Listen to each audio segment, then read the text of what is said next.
Straight into our next matchup in the bottom right-hand side of Death Order. We start this best of 3 with the red Protoss from the Afrika Freaks. This is Stats.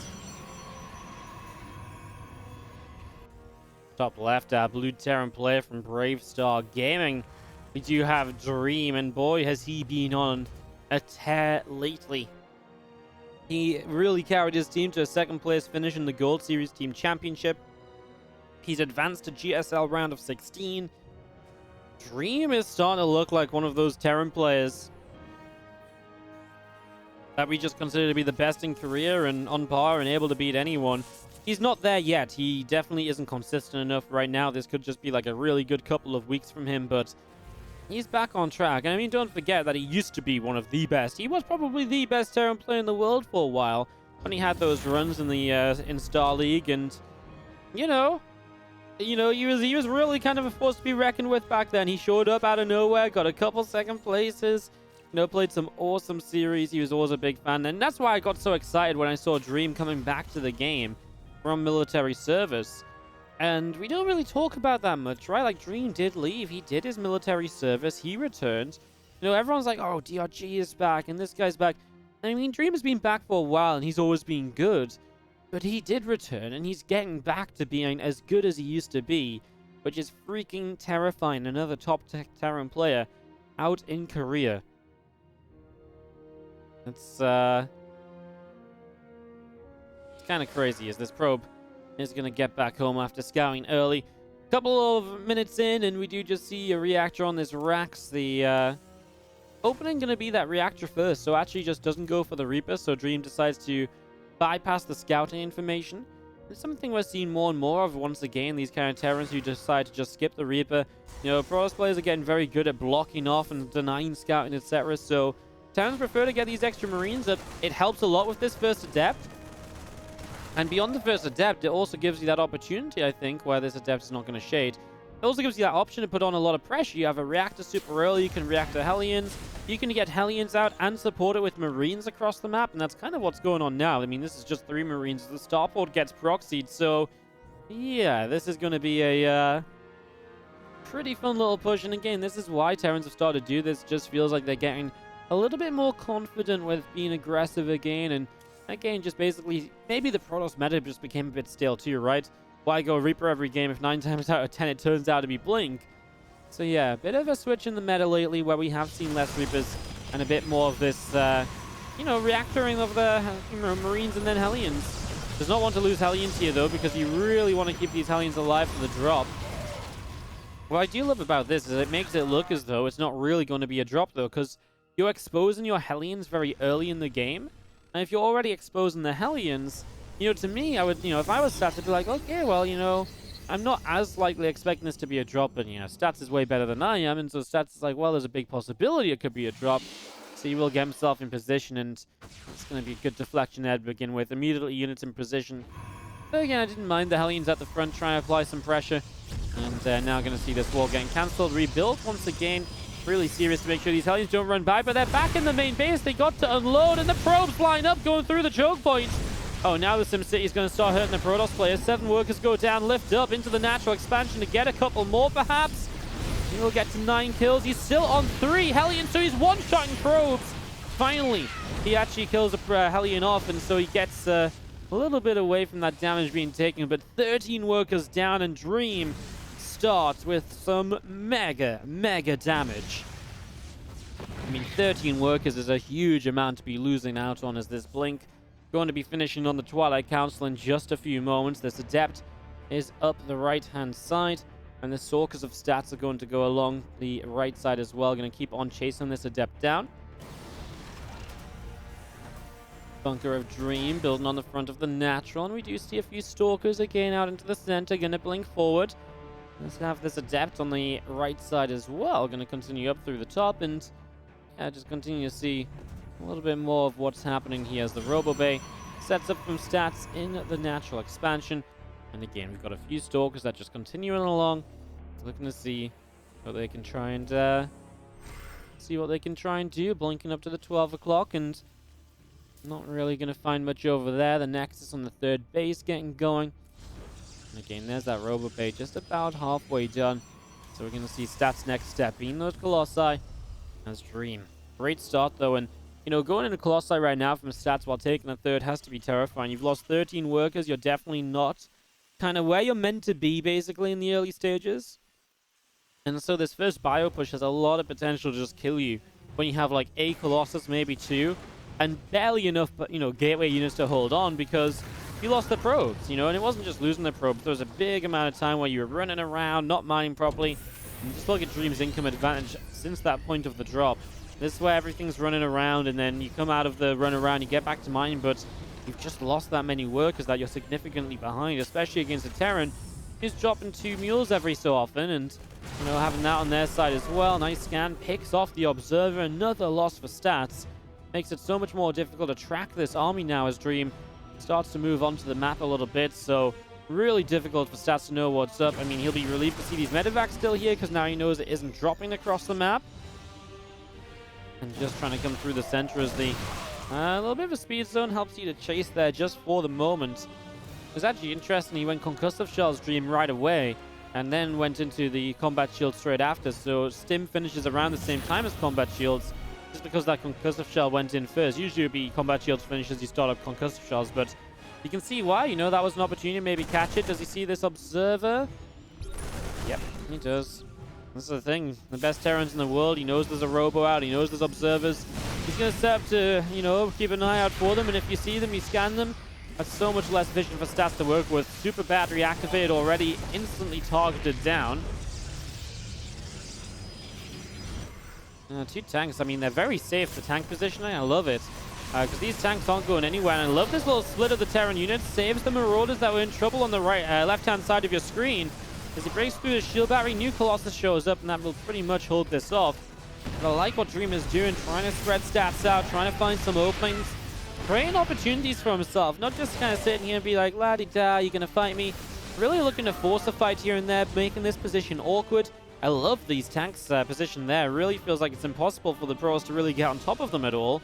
And now you see, oh, Dream backing away. This is dangerous, though. He's unloaded, and his Protoss army continuing to chase. I was going to say, if he sits there and waits, he's going to get caught off guard without his reinforcements being able to fight because they're on the other side of the rocks. But Dream recognizes it, takes a big hit on the medevac, but doesn't lose anything, most importantly. The rest of this army from Stats continuing to set up, moving around a little bit, and Hallucinated Immortal gets taken down already as well. And this handful of Zealots going to make their way around the top side and into the... I mean, the Natural actually has no wall off on it. Oh, the SCV pull. Wow. I mean, Dream obviously feeling very good about his position in this game and really feeling like, hey, I can kill you right now. You know, Temple Archives is finishing. This needs to be a couple of Archons not building in towards Storm or anything. Storm will never finish in time for this push. Wow. 4 Vikings on the map. I mean, there's only 2 Colossi. First shot's going down. First Viking actually falls. My biggest problem is you kind of do have to go up ramps or into this choke point here at some point as Dream. So you've got to make that happen as Zealots will hold up some of the reinforcements. Disruptor shot hits the siege tank as the super battery keeps it alive as it tries to get target fired down. As CVs are struggling to get in front, a new disruptor shot takes down a tank, but the other tanks are doing a great job here. And obviously these disruptors are not really going to get much of a chance to fire twice because this bio army breaks through, gets in on top. Disruptor 1 falls, Disruptor 2 falls, and the Colossus taking some heavy damage as well. Rest of these probes continue to drop, and this is going to be Dream just making his way through this here with ease in the end. This robot facility is going to finish up. Do you get anything with this Disruptor? Gets killed off too quickly. The tank target fired it down, and that is Dream picking up a game 1 of the series against Stats. And Dream continues to look as fantastic as he has done in recent times. Side. We start with our Red Pros, who unfortunately finds himself down a map after he had a big fight to get through and to qualify for this event. And all the way to Game 5 in the qualifying match against DRG. Great series if you haven't seen it already. Definitely go check it out. It will be on my YouTube. As we have Stats in the bottom left, our red Protoss player. In the top right, we do have the blue Terran from Bravestar Gaming. Up 1-0. It is Dream.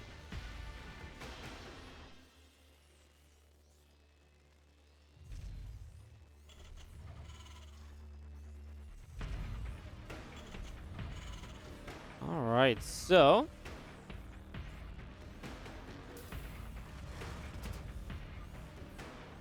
game number 2. As we get this up and running. Hey, what's up, Vito Stipkow? Thank you so much for the 500 bits. Says thanks for casting the Douyu Cup.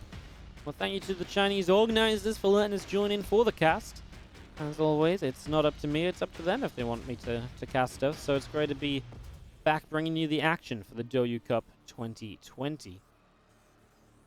As this probe of stats moves into the main SCV pools, and SCV and probe will fight against each other.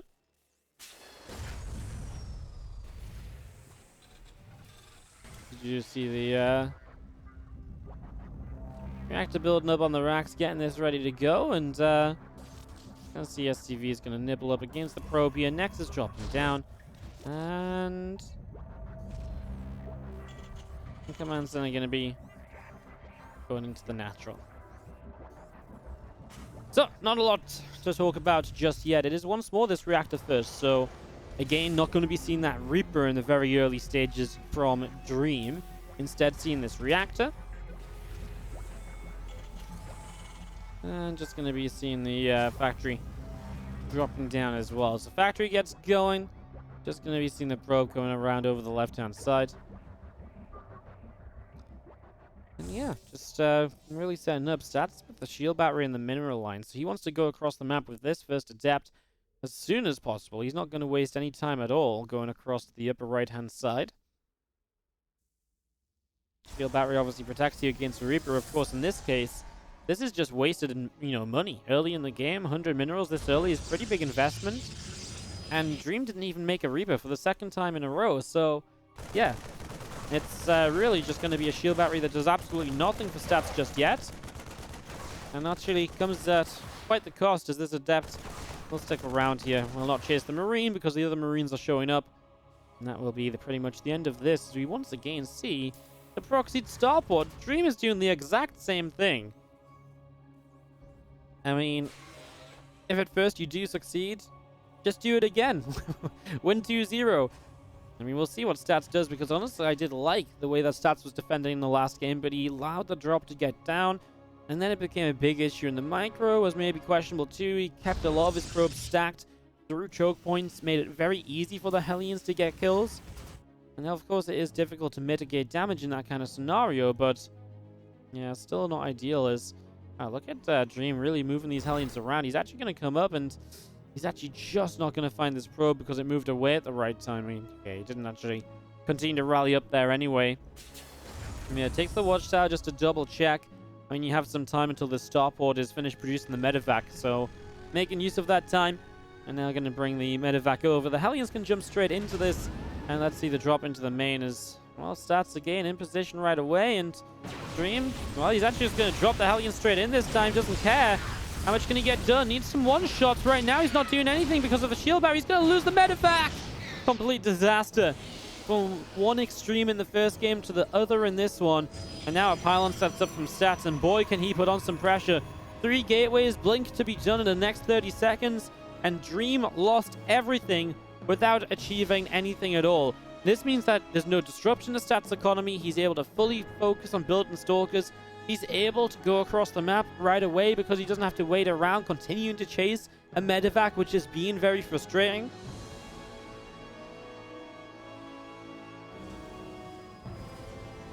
Yeah, this is kind of crazy. A few extra Stalkers just going to warp in. GCR Adept already shitting by. I mean, the Adept shitting by trying to eat up some tank shots or something, I imagine, but wow, there's actually just nothing on this low ground. The tank's on the high ground, so a lot of SCVs will go down. I mean, this bunker survived a long time. Obviously decided to target SCVs because the bunker was just being repaired. So loses a few Stalkers initially, but this is already 10 SCVs killed. He actually only lost 1 Stalker. I thought he'd lost 2 or 3 at the very least, but only 1 loss. Kills 13 SCVs. That's like deja vu of game number 1. It's just the other way around. 13 workers down from pretty much the first attack. And Dream is in a lot of trouble as Stalkers blink in. They will take a second shot from the tank, and there's a tank high ground too. This was maybe not as good of a commitment as it initially seemed. I mean, it's nice to keep the pressure up, but that was 4 Stalkers going down. He killed just a siege tank. Obviously, you get rid of the tank, and it means that future blink-ins are more effective, but He's still got to be somewhat cautious of all of that. Wouldn't even mind the blink up in the main. He sees the setup here. He knows where this tank is now. It's either blink in the main or you blink in on top of the tank again. And I think he might just go on top of the tank despite the Marauders. He's just a believer. He's going to start getting these Marauders now too. Still taking some heavy damage. But again, every time you do this as stats, you whittle away your opponent's defenses. It becomes harder and harder for Dream to survive, for Dream to do much else. And of course, you're in a position where Dream's economy is absolutely shattered. So continuing to force them to pull SCVs means that you just stop affording it. And eventually, you might just win the game with these Stalkers. Behind it all, Stats is on third base, +1 attack and charge building. 4 extra gateways in production too, so he has so much continuing to build now back at home. Now he makes the blink into the main base. He can absolutely cancel Stimpack here. SCVs are not pulling anywhere near soon enough to really defend that, so that Stimpack delayed as well. He's going to find the tank unsieged this time around. Nice save in the medevac at least. Medevac takes a shot. Tank will go down. I mean, honestly, the Stalker count is obviously looking worse for wear. It absolutely could have been a little bit cleaner, perhaps, on these Stalkers. I mean, he has lost a lot of them. Blinks away there just before losing one more. Stats, it's 23 probes up in the game. I mean, the biggest threat is perhaps that there is enough army from Dream to move across the map and to get something done, but I feel like the second charge and those extra gateways finish, that's just no longer an issue because you're always just going to be able to warp in enough to make the difference in a fight, especially with charge against no Widow Mines, ZMPs. It's just very difficult, and especially against, like, in small numbers, just having charge is really effective. You even see Zealots warping into this fight now. Warp Prism showing up as well. I mean, this is going to be a commitment, so here we go. Tank Siege is up in a forward position. Stats is going to blink in. He's going to get the tank. The Zealots are here to do some tanking. I mean, good target firing from Dream, making sure to target down Stalkers rather than the Zealots. That gets rid of the range units there. And then theoretically, you can kite forever, but it won't be for long enough here. Stats ties us up 1-1 in this best of 3 series. Woohoo! We enter in on Everdream to decide this series. An opening 2 maps that opened very much the same up until the point where the attack happens, and one game you get into a position where Dream does so much. The next game, Stats cleans up very easily. And both those games then play out as you would somewhat expect going into this third and final map. Is it time for Dream to switch up a little bit? Is it time for him to maybe start up a Reaper here? Instead of going for that reactor opening, because obviously the more you do that, the more it may be abused a little bit by Stats. So if you do a third game in a row, I feel like that's really brave, because then you really kind of let Stats know, hey, I'm not going for a Reaper or anything, so don't gotta worry about that. And then it just gives Stats a bit of an easier time and stuff like that as well.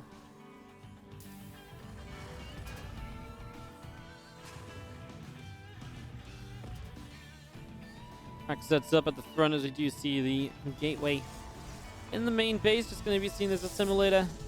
And a couple of probes in it, and just going to be seeing our setup continuing here. For the next little while, 1-1 tied up between Stats and Dream.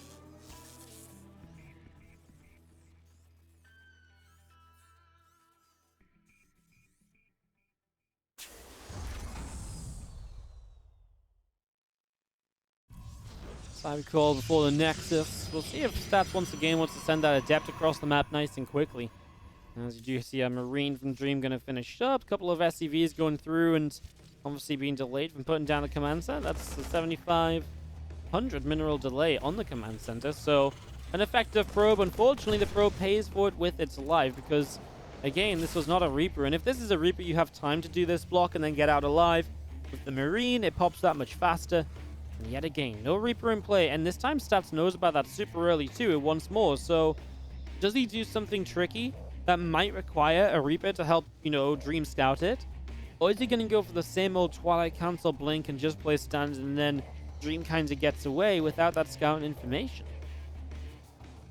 And this time around, there's no shield battery in the mineral line, so that's also an added bonus for Stats, 100 extra minerals to spend elsewhere in his build. So that's also very important. As this SCV continues to build up the bunker, it's about halfway done. Our Twilight Council is building from Stats in the main base, and our Nexus finishing on the natural expansion already as well.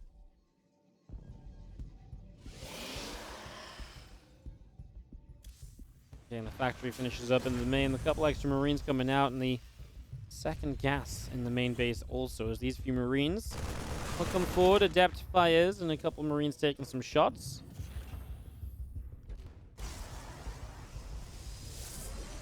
This warp gate is going to be done in a few moments' time, so yeah, again, that warp gate completed. Stalker of Stats already out the frontier, going to be hanging out. The Adept making its way back home to the upper right-hand side as well. I'm just going to be seeing this Dark Shrine from Stats already setting up in the main base, so Dark Shrine setting up in the main, going to be seeing a couple of gateways continuing to build up here. And this is what I was talking about, switching it up a little bit, not just going for the blink every time. Something that's maybe difficult for Dream to scout because he doesn't have the information he might usually be able to make a bid for. You know, sometimes you see a Reaper, and if that doesn't get the scout, you get a Hellion. And then this Reaper Hellion together, if they showed up right here, they could grenade through these units, and one of them probably slips into the main to scout this. But in this case, not the case at all. But at the same time, Dream is playing super safe anyway, already starting the Raven in the main base. So you've already got a Raven coming through. You're already going to have detection against DTs. Is that just good enough for Dream to basically, you know, kind of grab a win early in this game? Because if you shut down these DTs hardcore, obviously leaves Stats with an investment into tech that doesn't help him out. It leaves him with no other tech really on the map. You know, we're talking about a much later blink. We're talking about a way later anything else, really. I mean, oftentimes with blink, you'd already have a third Nexus started. So if these DTs don't achieve a lot, then you're going to run into some trouble, and Stats is going to, you know, have his heart sink a little bit as he sees the Raven. He doesn't actually see it yet, but he sees the Marines. He'll warp in down here. 3 DTs will start, of course. Raven can't be everywhere at the same time, so that's the benefit at the moment, that you can split these DTs up. And with the Warp Prism especially, hoping to buy a lot of time, so that DT in the natural expansion can get some work done. So here you go. I would say the Prism was kind of far away there, but it works out. And there's the DT on the natural, going to find itself already 3 STVs. It's going to get scanned with the bunker there. He's going to go running. I mean, again, the idea is you want to pull the Raven out of position. If the Raven goes to the natural, you're going to have an open main base to drop the other DTs into. And that, once again, becomes a major issue. Third Nexus starts already in the right side location. So that third location coming up and online. The blink continuing in from Stats. And here goes a couple of Archons into the main. Marines are here to fight this. The Warp Prism nearly goes down. So this is where Stats tries to get extra damage done. But if you lose that Prism, you lose the Archons right away. That ain't going to be a pretty start, as the Raven wants to chase with the Order Turret. Oh, Stats realizes the issue. The Order Turret doesn't go down. The Raven chased. Hey, now the Raven's in an awkward spot as well. It's continuing to chase this Warp Prism down. I mean, at this point, the Warp Prism's regenerating. No, target fires, gets the Prism. That means the Raven should be able to slip away here from these Archons. What a chase down in the bottom side of the map. Behind this blink is coming up, the Robo Bay as well.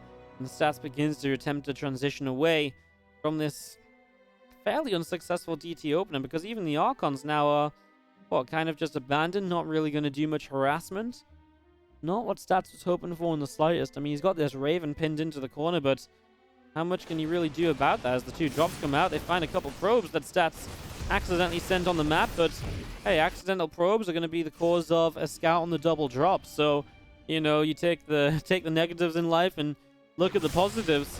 It's a really good scout. Now you know it's coming, and these Storks will be able to get to the middle of the map, so really zero hope for this dropship to do anything at all. And we've already seen some drops doing some major damage today. So knowing about that already is a big heads up. And now he's being baited away to the left side. And this attack into the third base, sorry, is looking to be huge. The Order Turret's already down. Now he's going to stim in here straight onto this shield battery. And, well, these probes are actually going to be in a little spot above it. Do they get out of here? Widowmine gets a Zealot. He's going to chase the brand new Colossus. He will get the kill. He's lost the drops up on the top, so keep that in mind as we continue to watch this. 6 probes, 7 probes down. But he lost the 2 full medevacs on the top left, and that is costly. 2 full medevacs. He lost all the units there. So 7 probes doesn't seem too bad when you consider the trade out that happened in the end. You can see resources lost is worse for Dream than it is for Stats as well, so kind of plays into that idea. If he gets 2 more probes, the Order Turrets, again, a good distraction, a good annoyance at this stage of the game. +1 attack and extended thermal lance continuing from Stats here in the main. We do have the medevac loading up. 4 Widowmines going to be taking these out through the bottom side of the map as well. It's going to take these out and across through the bottom side.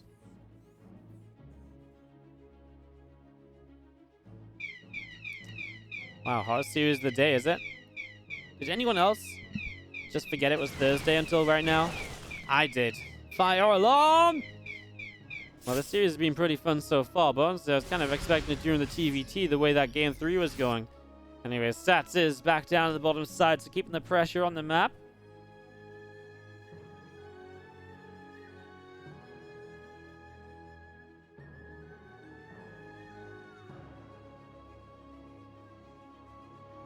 Stalker's over the right-hand side. Just going to see the Prism going to be finishing up from Stats in the main. Charge on the Twilight Council. Extra Stalkers continue to warp in. A couple extra gates dropping down. It's a bunch of extra gateways coming through as Stats will go down through the center. Continue to join up together. These few, well, the Medevac will unload a couple of Widow Mines in the back of the third base already. So Dream continue to apply some pressure here. Nice blanking, gonna get this Medevac. Oh, loses a couple probes. Okay, but that was one probe per Widow Mine. Whoa, that's a bit of a mistake as well. With the armory in play, it just takes a few extra seconds to clean this up as charge will be done soon. Just needs the Observer to get back to the natural expansion as well. This shouldn't really be a continued issue. And Stats continues into the middle of the map. Dream has an army just outside the front of the third base. That's along, moving over. The rest of these Zealots coming in as well, looking to set up onto this army of Dream. I mean, 2 Colossi in here. You gotta like the look of things, right? A couple Vikings only. Ghosts aren't out just yet. It definitely feels like a good attempt for Stats. Good timing. He's gonna find the Ghost in a weird spot, but he will start to take damage on the Colossi. Good force fields, blocking a lot of the Marine Marauders away. The force fields were down before EMPs got off. Now the Zealots find their way around the right side, and that means they're actually going to get on top of this SCV line. Vikings get targeted down now, and I think Stats just has too much as he runs into the third base here. There's going to be a lot more SCVs going down, and yeah, Stats hits Dream while he tries to check up into a little bit of everything, and it was just a little bit too expensive for him to then hold the attack.